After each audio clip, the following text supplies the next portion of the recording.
What is up, everybody? It is Alex from Heavy New York calling from the quarantine zone again, and this time we are here with Connie and Ethan of See You Cowboy. Thank you so much for being here. It's great to have you all here. Of course, thank you for having us. Yeah, it's an honor Stoked to to be have you here. here.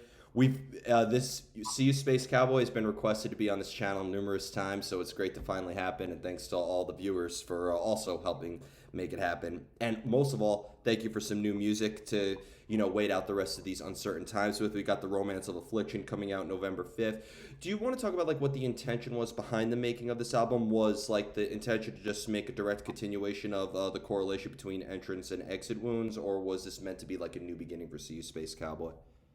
It kind of was like it like was just meant to be kind of just like a progression of that, but it kind of did turn into like kind of almost like a reinvention, almost back to OG kind of thing. Because at the beginning of quarantine, when we started writing this record, a lot of the members had left the band for like personal reasons, um, and so we were kind of in a place where we're like, well, who's going to be in the band? And we started bringing OG members back, like Taylor, who actually was like the person I first talked to about starting this band. Um, and we had discussions about what we were going to write before we brought him back in. And we wanted to kind of bring back the sassiness and the weirdness because we felt like that was kind of integral to Space Cowboy and that was missing on Correlations because that was just kind of like an organic, like just a record we wrote.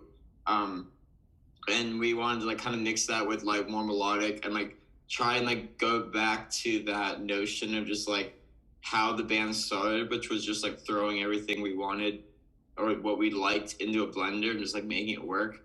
So it kind of wasn't intentional at first, but turned into kind of like a reinvigoration of the band because we brought in a new lineup, brought back like a lot of like members from the early days at this point are back in. Brought back Tay, had AJ on drums, who's an amazing drummer. So it kind of did turn into like almost like a Correlations is an album that means a lot to me, but like this is like the Space Cowboys like first LP, like in my opinion, you know. Yeah, and Yeah, Ethan, it really correct me. feels like it was turbulent Well, for a long time. and correct me if I'm wrong, but Ethan, didn't you used to play drums and then switched to the guitar, so you're the Dave Grohl of the band in a way? Yeah, I didn't know how to play drums when we started the band, but Connie was like, "All right, you're gonna play drums on this." And I was like, "Yeah, I guess I'll try that out, learn it for a little bit." So I mean, I did, and it's really hard, but it like learning a whole new instrument, but it was fine back in the day. But for 2 years, I played drums, and then yeah, and then I don't know, it got to a point where I was like, I can't keep up with like how the band's doing drum wise, so I took a break and I came back as guitar. Awesome. So did however maybe having that rhythmic essence in the last album cycle maybe teach you some new things about your guitar and also teach you some new Yeah, instrumental I learned a elements? lot about drums, and just like the whole rhythm section, just the bass line of like song making. I think that really, I think drums come first in my eyes. So it taught me a lot when I was pre-proing for this album. I just like had the understanding of like what a drum can do to like transition and move a song forward. So I think that really helped out with the writing, but it was all a huge learning process. Yeah. Now, I've always said that See You Cowboy's music is fairly. I know that some artists are kind of like skeptical on this term, but like fairly experimental because I feel like that there is a lot of elements of like hardcore. There's elements of punk. There's elements of grind. There's just so like I feel like I've said that See You Cowboy is a smorgasbord of heaviness and a Yeah. smorgasbord of rawness. So, and so this goes without saying, but the first three singles that we have off of this album, that's just the tip of the iceberg, right? That's not good. That's not just the only representation of what the rest of this album is going to sound like. Yeah, because this album, since we kind of did go back to that like original idea of like just like fuck it, make it work, whatever you want. This album, like it doesn't have like one specific sound. There's every song kind of runs the gambit of like different things. You have songs that are like the single we dropped, the latest one, the "End to a Brief Moment of Lasting Intimacy," where it's like we played around with like very like pop driven verse chorus. And then we have like other songs in the album that are like don't have a chorus, and they have, you know, the elements of all the albums. They have the singing parts, but they more focus on like crazy sassy parts and like really heavy breakdowns. Every like song, there's like definitely some songs that are like similar to each other, but there are also songs of the album that are like way far. They're like the craziest, grindiest, weird Space Cowboy songs that we've ever written. Also on this album, along with these, you know, clean chorus singing songs. So definitely what we've released, it doesn't like show, we haven't like shown like our hand entirely on like what this How record crazy it can it's not a bunch of just like misinterpreting constellations over and over again. There's a lot to it, and we wanted to like be like, we're gonna showcase everything. Like, why not? Why limit ourselves? Just like fuck it, throw it all in there. I feel like we did that, but it also, I feel like, and Isaac really helped with this, but he helped make it sound cohesive at the same time. Like, it's not like just like all this crazy stuff just thrown together, because he really helped in the production stages of just like making sure that that all like flows together really well, you know? So all the experimental stuff, the like crazy blast beat parts and just sass parts, they feel like they're in there for a reason and they fit there, I think. And that's got to make it easier with, you know, trying new things as well, right? Like, I mean, the sky is the limit at this point. I feel like, you know, you could even continue, even just when listeners may have an idea of who See You Space Cowboy is all about, you could totally shock them for the next album, right?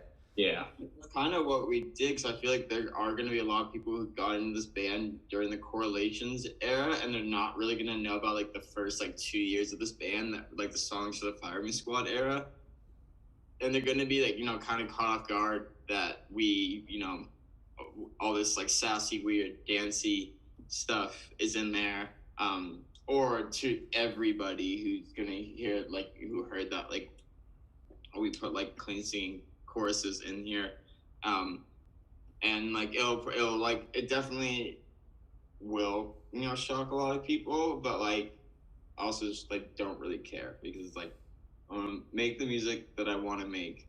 Yeah. And, you know, this kind of sound of like incorporating heavy, weird, strange, and like, but also melodic and like pretty at the same time is like exactly what I want Space Cowboy to sound like. Well, to me, I've always said that See You Space Cowboy is the beauty of chaos. That's how I've seen the sort of sound behind it. And I know that a lot of artists hate this question, but I feel like it's more important to ask this band, to ask you guys this, as opposed to any other band, and that is, you know, because all of your song titles and album titles are like statements in a way. They're not just, you know, one word, which I think is great, because I feel like that it's not just the music that invokes thought, but it's the title of it that invokes thought too. So with the Romance of Affliction, does that almost seem, is there sort of like a message that's trying to be conveyed through that, whether it's personal or external, or is this more open to interpretation? No, it definitely had a specific meaning. I like named it that specifically because it kind of had like this double-edged meaning to me. There's like one take of it literally, which this album is literally about, you know, what like love and sex and relationships while dealing with like mental health and drugs. And on the other hand, it was this like kind of tongue-in-cheek thing I did of almost like a critique on how people view music as like, music will save my life, like playing in a band saved my life. Oh, like how people resonate with like the most fucked up songs, the more fucked up you write about, that's like, people like, I feel that so much. And while that to an extent is good, this was kind of my critique of that, being like, no, like there's no romance to like being a drug addict, and there's no romance to like not being able to ever feel like fulfilled in like human connections, to always be like not fully able to connect with people in any way. There's nothing romantic about that. And so that was like the other reason why I named it. So there's two sides to it. It's a literal interpretation, and there's like the I guess the more deep dive cheeky reason I named it that. Mm-hmm. And do you feel, Ethan, that maybe having these meanings or these concepts, like, can they be thought up beforehand, and that maybe influences how you put pen to paper instrumentally? They definitely can. And I think that that's something I'd like to play around with later on. But I feel like for this record, we went into it with the lyrics weren't written first. They all came after.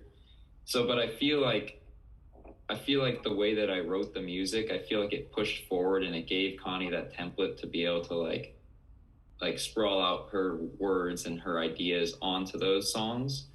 So I feel like that's something we could explore later on, like writing lyrics and then writing music to that. But yeah, this one was more so just like I put it out there and this was what we had, and we were all vibing with it and we got the tone, we understood that, and I think Connie's lyrics reflected that. Yeah, be careful. I really, when it came to writing lyrics, I really just like kind of listened to the music. And initially, of course, I had the idea in my head of what I wanted to write about. But as the music kind of formed and as I kind of like searched, as corny as it sounds, searched within myself and like, what the fuck do I want to write about? It definitely kind of fit the music kind of fit the tone of like what my brain started to formulate, which was, I'm not going to write like some like grandiose like bullshit about mental health. I'm going to write a confessionary journal of like the last 3 years of my life since, or 2 years of my life since correlations. That's what I'm gonna do.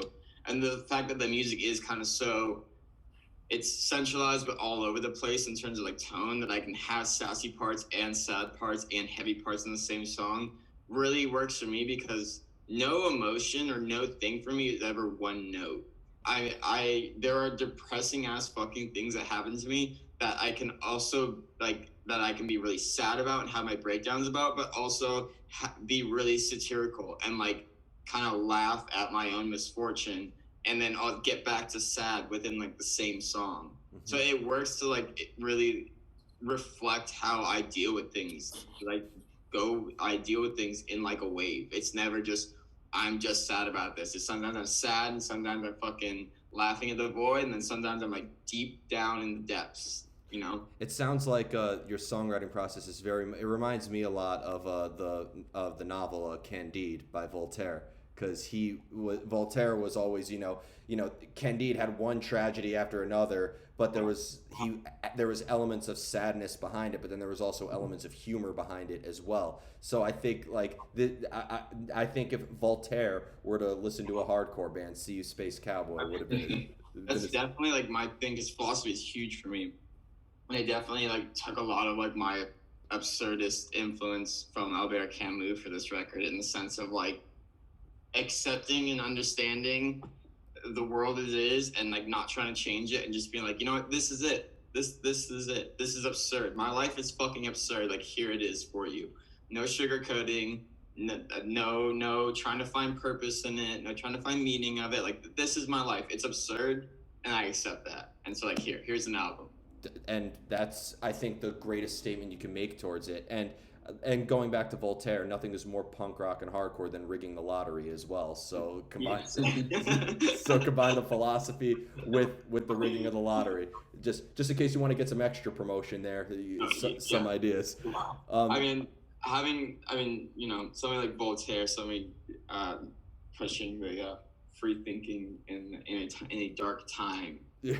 I guess you could really kind of, I guess, equate that to like with this album. It is, and as much as it is just a journal to me, it is also like kind of my statement against how much romanticism has been put into dark, heavy music and like tragedy and shit like that. And that's like really why I didn't want to make these songs with like a message of like hope and like things will get better.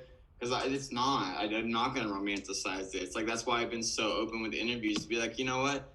If music saved lives, then like I wouldn't have like almost died on my couch of an opiate overdose like 2 weeks when I got back from recording this. Like this, I hate this grand importance that's put into this shit. Like it's this life-saving medicine. It's not going to make your life. It didn't change. It's not changing mine.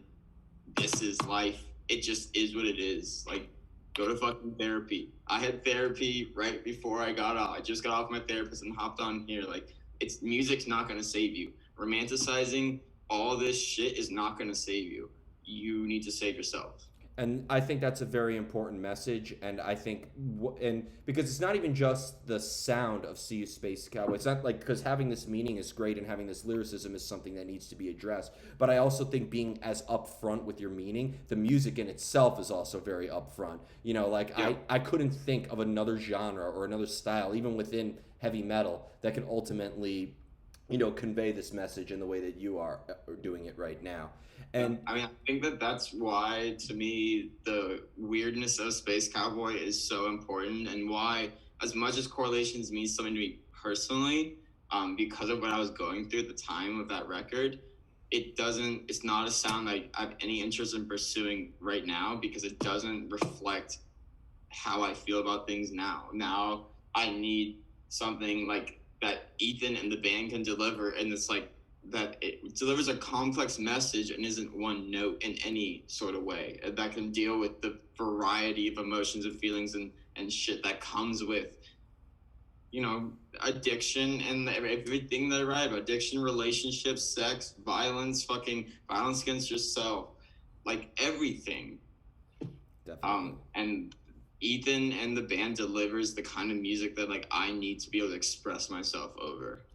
And Ethan, in order to like maybe write this material, being, because in the end it's a band of 4 or 5 people, and like, do you think it's maybe easier to come up with instrumentals when you're the company of all of you together in one room, or isolation being the fuel for creativity? What it is, it's better to be kind of like alone, where there's nothing in between you and your instrument, in order to incorporate that.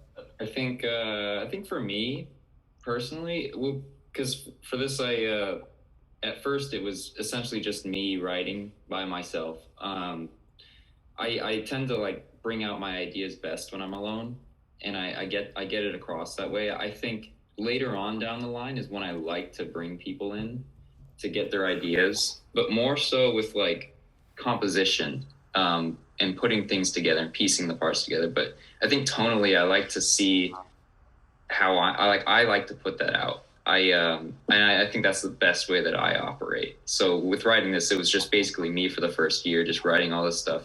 Then once we brought people on, we were like, okay, now like help me figure out how to piece this together, and like how we can put this album together cohesively.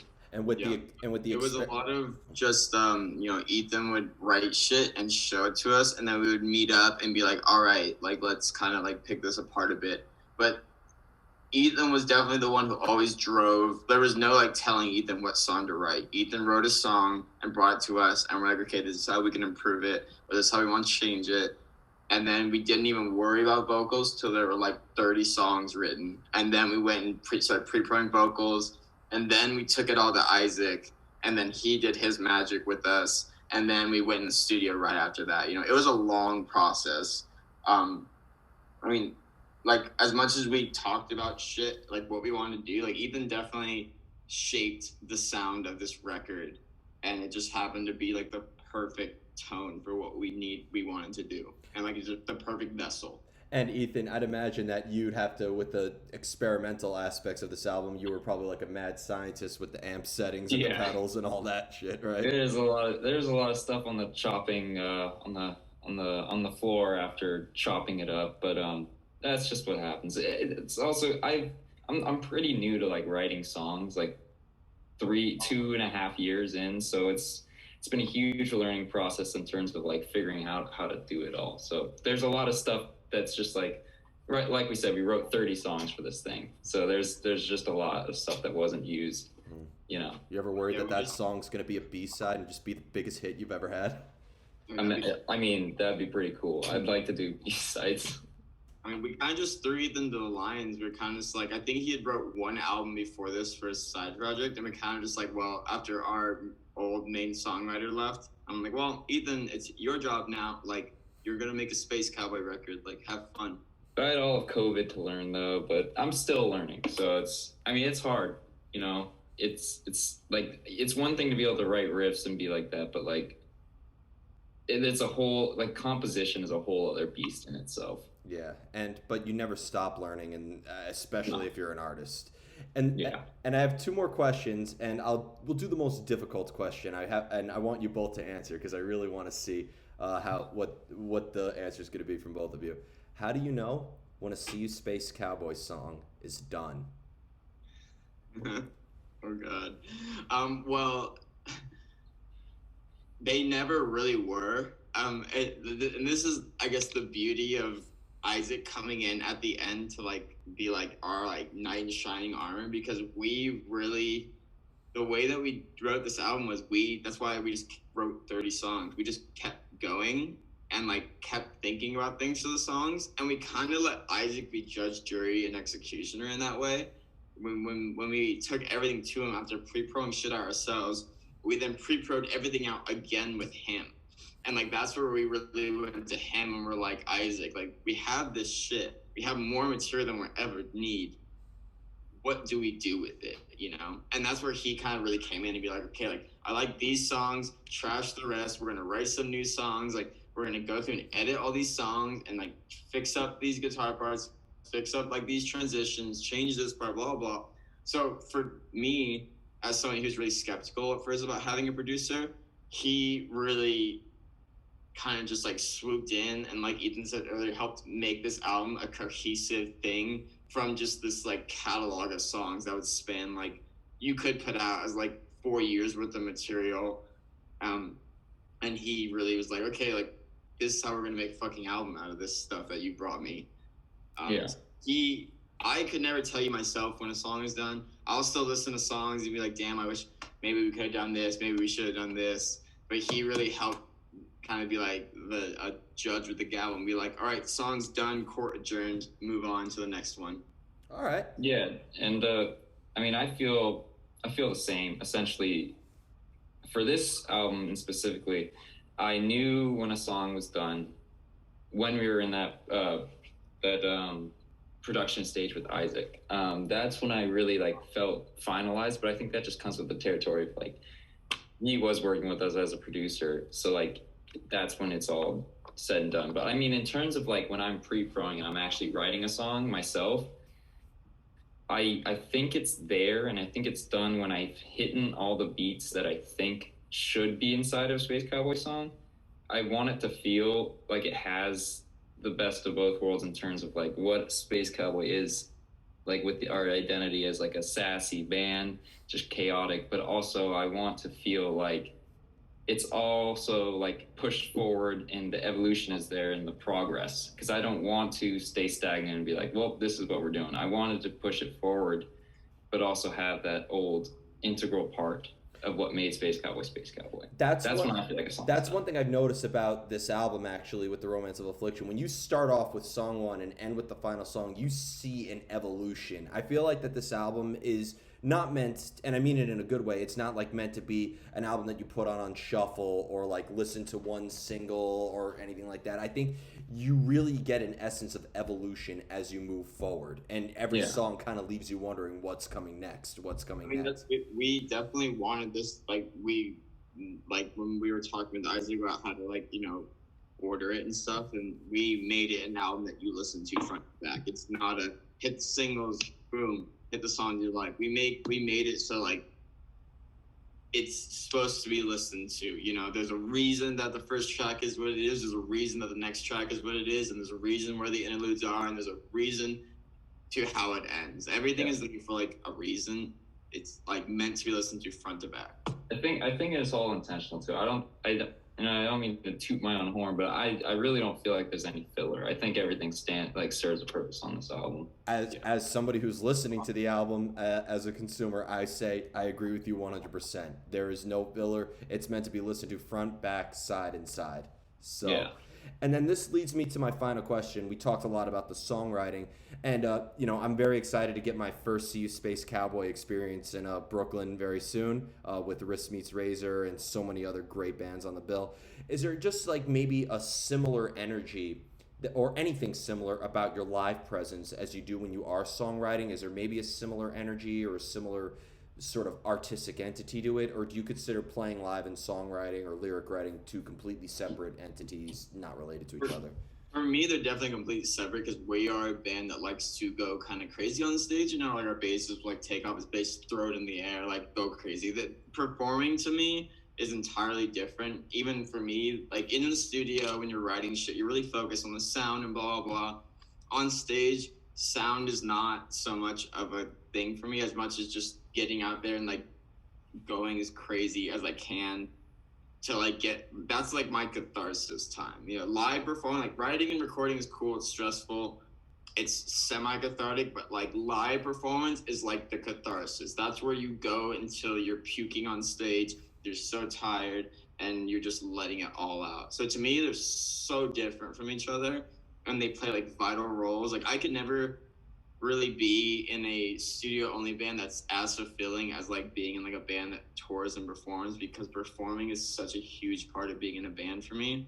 And like that's why I'm always like being like, all right, y'all, like and Ethan hates me for it, but I'm like, I don't give a fuck how you sound up there, just like go up there and like give it everything you fucking have, throw your shit around as much, jump in the crowd, I don't care. You can take your bass off and just like fucking not play, or your guitar, I don't give a shit. Just like go out there and like let it all out, because like that's what performing is. So punk rock. I love it. I love it. I mean, I view them separately, but I mean, at the same time, I want to be able to, in a recording setting, I like to write songs that like that they sound good, they have cool parts, but I've tried to write parts that you would be able to play, that you could be able to go crazy and have like just like crazy moments live. But like at the same time, live settings, I'm stuck between two worlds of being like, I want to go crazy, I want to be like nuts live, but also I want to sound good.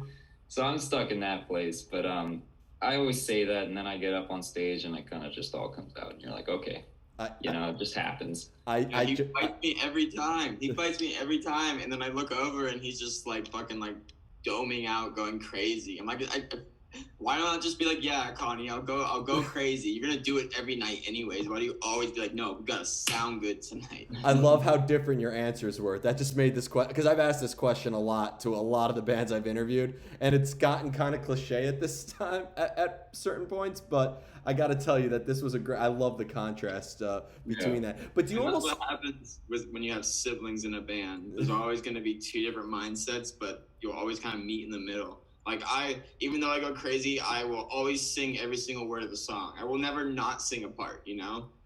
And like that's like my middle ground to meet Ethan there. Like I will always do my best to sing everything I have to, but like I'll go crazy. Like finding that middle ground is like, it's what being in a band is. Compromise, you know? Well, like, I've always found this interesting, because with a lot of these hardcore bands that go insane, whether it's, Dillinger Escape Plan or Code Orange or even SeeYouSpaceCowboy, it's like, do you almost have to practice stage presence or that crowd interaction? Is there like an art to it in a way?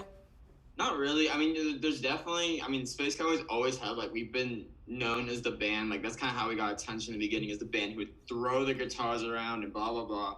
And, like, we definitely took influence from, like, OG metalcore bands, from, like, watching Norma Jean videos, watching Dillinger videos, watching, like, Chariot videos, and, like, Have Baby Lolo. So there's definitely, like, there's a in your mind influence of, like, that. Those are the kind of bands I want to look like on stage. But it's never, like, planned. We're never like, okay, y'all, like, this part's to synchronize this, blah, blah. It's always just kind of, like, happen like that. Like, I'll see photos, like, old photos, and be like, everybody's got their guitar behind their head swinging for the right part. But, like, we never planned that. It's just, like, that's the feeling they got, and that's the part. And they, like, all just knew. Like, everybody's throwing their shit at that part because you can, you know? Yeah. Yeah, I mean, I feel like it has to come naturally.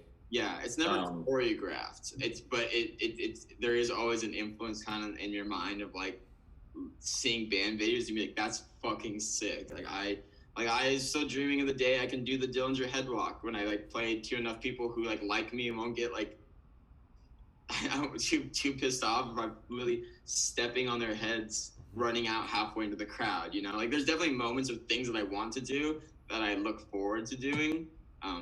But it's never like, I'm going to do it this part and everybody's going to do this when this breakdown hits. It's just feel it out. You know, there's some sets where people will do things for certain parts and they won't do things for those parts because they weren't feeling it that night. And I'm the same way. Like sometimes I'll hit a spin kick for self-help.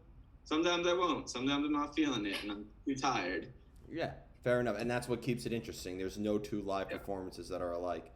So before we go, I want to thank you both so much for your time today and for such an awesome conversation. And I look forward to the rest of the world hearing the Romance of Affliction. Is there just anything else that you would like to promote for the release of the Romance of Affliction? You have this tour. It's Wrist Meets Razor, Vatican, and who else is on the bill? Grey Haven. Okay. And Yeah, I mean, just that tour. I guess we're gonna be touring the entire country. Aside from a few places because of radius clauses. I guess that, and we're playing with Bring Me the Horizon tomorrow, and our album release is November 5th. Awesome. With Duck Duck Goose, which is really cool to like play with them. That was a big influence for this band. Hell yeah. That's awesome. Yeah. But thank you all so much, everybody. We are here with See You Space Cowboy, November 5th. Be sure to check out the Romance of Affliction. This is Alex from Heavy New York. We will see you next time. Thank you. Yeah.